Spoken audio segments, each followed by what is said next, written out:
നിങ്ങൾ പെണ്ണുങ്ങൾക്ക് പണിയില്ലാന്ന് പറഞ്ഞു കൊടുക്കുന്നത്. രാവിലെ കുട്ടികളെ മദ്രസ അയക്കുന്നത്, മദ്രസ വരുമ്പോ സ്കൂളിലേക്ക് റെഡി ആക്കുന്നത്, ടൈൽസ് കൊടുക്കുന്നു, മുറ്റടിക്കുന്നു, തുണി അടിക്കുന്നു, പാത്രം കാണുന്നു. എനിക്കത് പണിക്കാർ വെച്ച് കൊടുക്കുന്ന എന്റെ ഇവിടെ നിന്നിട്ട് എടുക്കുന്നു. ആരോട് കഴിഞ്ഞില്ല എന്റെ ഓളോട്.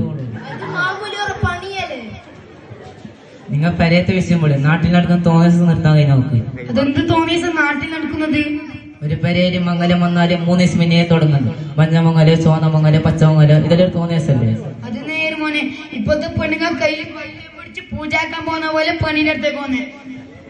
ഇപ്പൊ ഒരാള് ഭർത്തയുടെ കുറെ പിരാന്തന്മാരുണ്ട്, മുട്ടെടുത്ത് തലക്കറിയാൻ പോകുന്നു, മക്കത്തെ കഴിഞ്ഞ് കല്ലെറിയും പോലെ. പൈസക്കാർ ചെയ്യുന്ന തോന്നിയ കൊണ്ട് സാധുക്കൾക്ക് എന്തൊരു കഷ്ടം. അത് കഴിഞ്ഞിട്ട് അപ്പമംഗലം 25 ബോക്സ് കടി അങ്ങനെ ഇങ്ങോട്ട് കൊണ്ടുവന്നാല് 35 ബോക്സ് കടി അങ്ങോട്ട് കൊണ്ട് കൊടുക്കുന്നു. ഇതെല്ലാം വേസ്റ്റ് അല്ലേ? അത് ബസ് മംഗലത്തിലേക്ക് പോവാന് തിരിച്ചു വരുമ്പോ ബസ്സിന്റെ സീറ്റൊന്നും ബാക്കിയില്ല. അങ്ങനത്തെ കുറെ പേരാണ്.